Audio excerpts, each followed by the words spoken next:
साध संगत जी प्यार से बोलिए धन निरंकार। साध संगत जी कल से आप महापुरुषों के चरणों में बैठकर जिन जिन गुरुमुखों के बोल सुनने का दास को अवसर मिला, मन में केवल एक ही बात बार बार याद आ रही थी, सब सैयां दे गुण हैं पले। हे दातार, जितने भी तेरे गुरसिख हैं सबके अंदर कोई न कोई गुण है। मैं कुछ ही कमले न गुण की न कार की। हे दातार, मेरे विच तो ना कोई गुण है और ना कोई मैं कर्म कर सकता हूँ। ये तो सास ही केवल इस दातार की कृपा है, बख्शिश है, जिसने अपने चरणों के साथ जोड़ रखा है। क्योंकि सास ही मन में कभी भी ऐसा ध्यान नहीं था तो जीवन किस काम के लिए मिला है।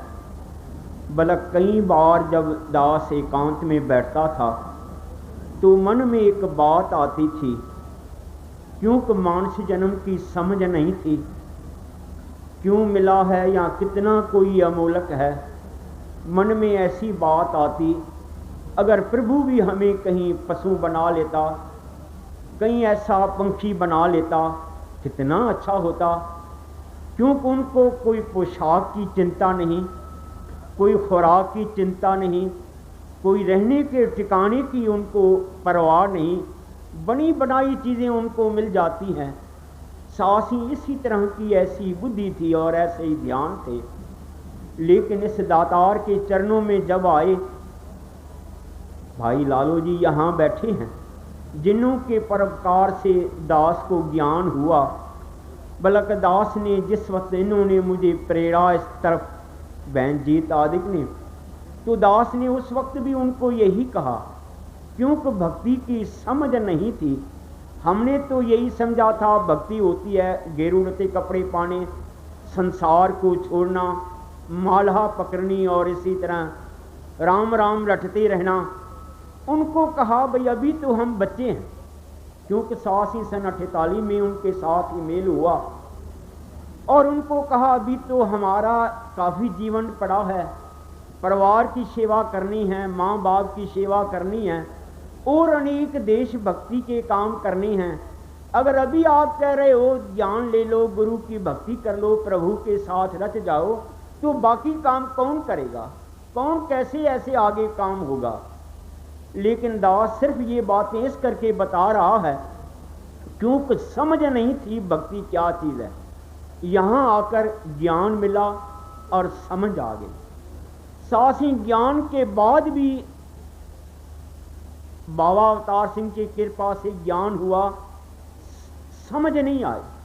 जब भगत रामचंद्र जी के चरणों में पहाड़गंज पहुंचे तो सासी उन्होंने कहा भाई यहाँ आप सेवा करोगे तो ये जो ज्ञान है आपके हृदय में बसेगा। वो सेवा कराते थे, झाड़ू हुआ, पानी हुआ और अनेक दरियाँ बिछानी। उन दिनों में सेवा दल वगैरह तो थे नहीं, मेंबर नहीं, अपने ही सास ही हम करते थे। पूज्य मंगल सेन जी थे, दास था, नंदलाल जी थे और अनेक महात्मा, गांधी धाम के होचंद जी थे। इसी तरह के 80 चंद से गुरमुख थे, उनके चरणों में सेवा करते थे। और सास ही वो कहते थे सेवा करोगे आपको लाभ मिलेगा। आपने सारी उम्र थोड़ी दरियाँ बिछाते रहना है, सारी उम्र थोड़ी ये काम कर रहना है। हम सोचते थे हमारा तो जीवन ऐसे ही गुजर जाएगा, दरियाँ बिछाते सारे काम करने, और हमने क्या करना है, हमने तो और कुछ करना नहीं। लेकिन उनको पता था हमारा फ्यूचर, या उनको पता था संत सेवा की क्या महानता है। वो सास ही हमें समझाते थे ये काम करते रहो, निर्छत भाव से आपको लाभ मिलेगा। सास ही यहाँ तक भी मन की चतराई जाती नहीं थी। वो महात्मा हमें ग्रंथों का अभ्यास कराते और भी अनेक बातें कहते। जब भी वो प्रसाद देते तो दास कहता भाई महाराज बस बड़ी कृपा आपकी। कहते क्या हो गया? मैंने कहा भाई संतों की तो सेवा करनी चाहिए, संतों से लेकर तो खाना नहीं चाहिए। और आप हमें प्रसाद देते हो, हम आपसे लेकर कैसे खाएं। सासियाँ चिप हो जाते थे। 2-3 दफ़ा कोई इसी तरह की बात बनी। एक दिन उन्होंने सहज भाव में कह दिया, कहने लगे तुम जो सिंधी लोग हो ना, बहुत ठग लोग हो। तो सासी मन में ध्यान आया, भाई कोई ऐसी ठगी तो की नहीं, कोई ऐसा धोखा क्या नहीं इनके साथ, ये कैसे कह रहे हैं तुम ठग लोग हो सारे। कहने लगे रोज कहते हो संतों की सेवा करनी चाहिए, संतों से लेकर खाना नहीं चाहिए, लेकिन आपने कभी सेवा तो की नहीं, सिर्फ मुझे कहकर मेरा दिल खुश कर रहे हो संतों की सेवा करनी चाहिए। सासी वो बात भी समझ आई, भाई अपने विच वाकई बोलने की भी समझ नहीं। इसी तरह की सासी दास 1-2 मिसालें सिर्फ इस करके दे रहा था, भक्ति की भी समझ नहीं, मानस जन्म की भी समझ नहीं, ज्ञान के बाद आकर फिर भी कोई समझ नहीं आई। कई बार वो ऐसे करते थे, विचार पर उन्होंने बिठा देना। सुबह की संगत होती थी, सासी आप एक साइड में बैठते थे, पूज्य मंगल सेन जी थे, कहते सना पाठ करो तुसी विचार करो। तो सासी उस वक्त सुबह को 4 बजे सर्दी के दिनों में किसने आना, 2-3 आदमी हम आते थे। तो मुझे कहने एक दिन विचार करो, मैं चिप हो गया। कहने लगे क्या बात हो गई, शब्द औखा है, क्यों नहीं विचार करते, बात क्या हो गई। मैंने कहा संगत तो कोई है नहीं, दरियाएं बिछी हुई हैं, किसके आगे बोलना है। कहते किसके आगे बोलना है, अपने मन को समझाना और कहना किसनु है, अपने मन को समझाओ। ये तो अवसर आपको अपने मन को समझाने के लिए दिया गया और किसी के लिए नहीं दिया गया। तो सासी इसी तरह उन महात्माओं ने बार बार इस जीवन को ठोकर लगाते विचारों की, वचनों की आपके चरणों में खड़ा किया। उसके बाद सासी आज जो आप देख रहे हो बाबा जी सामने हरदेव सिंह जी महाराज विराजमान, दास को तो सासी अभी भी ऐसी महसूस होता है, ऐसी कोई समझ नहीं है, ऐसा कोई सासी अकल नहीं है, केवल इन सदगुरु की महानता है।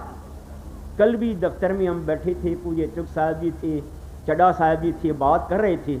मैंने कहा मुझे तो केवल ऐसी बार बार अब एहसास होता जा रहा है, भाई आप महात्माओं ने तो केवल दास के ऊपर कृपा ही की है, साथ जोड़ दिया।